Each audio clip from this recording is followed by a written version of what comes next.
Welcome to tonight's podcast. This is Amber Whitney, and today we'll be discussing the issue of school funding.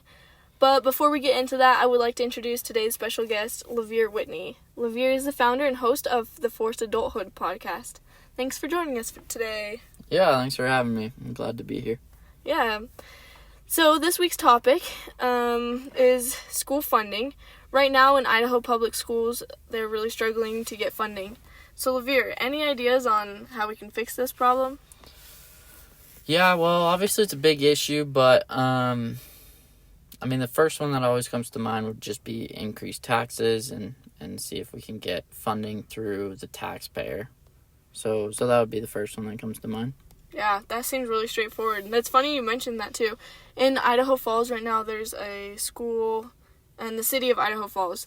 The school has pushed a couple times to raise the school taxes because in the school, it's a very old building, so even the disabilities room is upstairs. So when they have evacuations or drills for evacuations, then they just tell those kids, just wait here until the evacuation's done, since they can't find quick ways to get back downstairs, which is a real issue. And so then that leaves kids wondering what they're going to do to be able to be safe if there was an actual problem with that. They also have classes underneath the stadium because they don't have enough room in the school. So there's a lot of problems with that, and not just in Idaho Falls, but other areas. So that would definitely be the fastest way to solve that. So you're saying school funding would help build new facilities and accommodate those issues that we currently have? Yeah, definitely. They can also add better disability parking or better locks on the doors, anything to fix those problems. However, until more people are aware of these issues, there's always going to be that pushback on raising taxes. So hopefully this podcast sheds some light on the issue. Any other thoughts on that?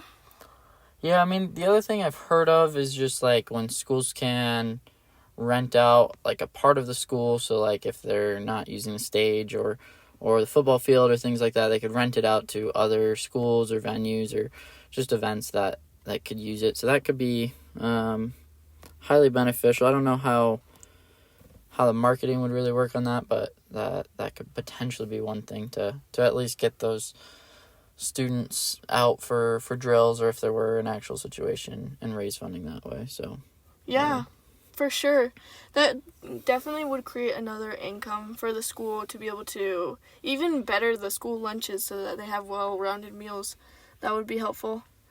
I think in a lot of these situations there are pros and cons to every positive action that we can do to raise money. And so although the school is less secure in letting the public come and use it, even if it's just on the weekends, knowing that the public could come in and might be in the classrooms, that can create some problems. But overall, that would create a better option to have more income for the school to better those things. Yeah, I remember in high school, the rival team would always come in and try to ruin something of our school. They would always come in and Wow.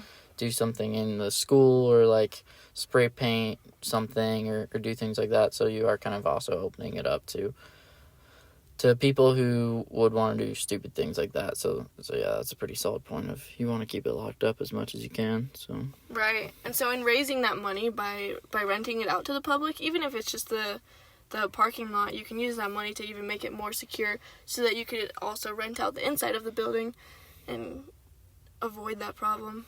Yeah. Yeah. Thank you. Any other thoughts on that? Nope, that's all I got.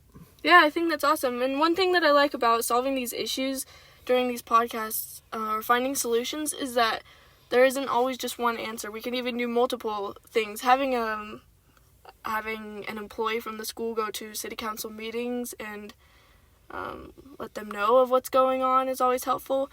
And then that way the taxes can be raised. By doing all of these things or just one or two of these things, then it helps the issue become a little less severe, and hopefully these schools, much like Idaho City schools, Idaho Falls schools, can get the funding they need to be a secure place for the environmental, emotional, and physical stresses of the students.